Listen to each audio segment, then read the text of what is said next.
Hello, for today's video, I'm gonna make a delicious beef broccoli carrots recipe. And here are the prepared ingredients. Here I prepared a tablespoon of brown sugar, rice vinegar, soy sauce, sliced beef, and a whole part of broccoli, a piece of sliced carrot, a grated ginger, and 4 cloves of minced garlic. Now let's get started. And let's season our sliced beef. Let's put a half teaspoon of salt, a half teaspoon of garlic powder, teaspoon of corn flour, teaspoon of baking soda, and a half teaspoon of black pepper, and add our soy sauce. Let's combine all together. Mix it well. Set aside and leave it for 15 minutes. Here I already prepared a salted boiling water. Here I put a teaspoon of salt. Now the water is boiling. Let's boil our carrot. And after 1 minute, let's add our broccoli.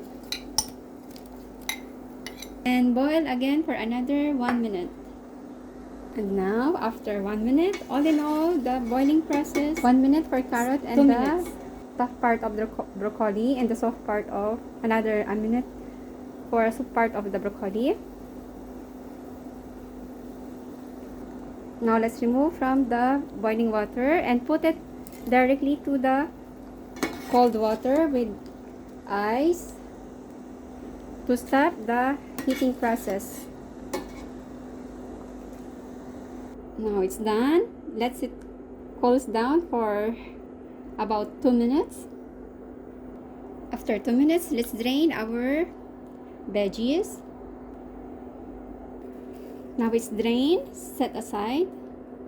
And after 15 minutes, it's ready to fry our sliced beef in our cooking pan. Let's heat the oil. Let's add a tablespoon of cooking oil. Now, once the oil hot, let's put our seasoned beef. Let's fry our seasoned beef. Fry it until it changes the color. Now, done frying, let's add half cup of hot water. Cover and boil it for about 3 minutes. And now, let's prepare our sauce. In our empty bowl, let's put our sugar, our rice vinegar, a teaspoon of soy sauce, and a teaspoon of cornstarch, and add a little bit of water. Shake it well. Let's add more. Set aside. And after 3 minutes, let's check our fried beef. Now it's done. Now let's remove it. Set aside. And with the same pan, let's add again a tablespoon of cooking oil. And now let's fry our grated ginger.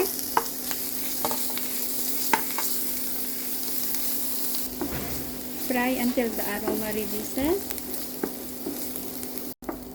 And now let's add our minced garlic. Fry until it turns to golden brown. Once it's turned to golden brown, let's put back in our fried beef. And let's add frying our broccoli and carrot. Mix all together for a few seconds.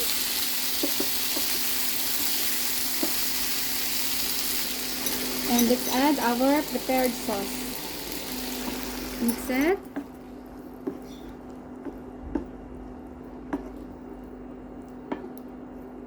And let it boil. And now it's boiling. Now let's taste.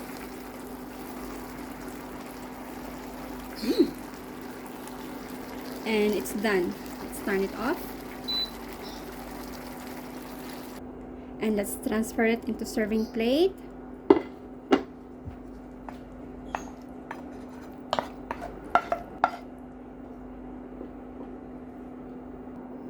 Let's garnish it with sesame seeds. It's optional.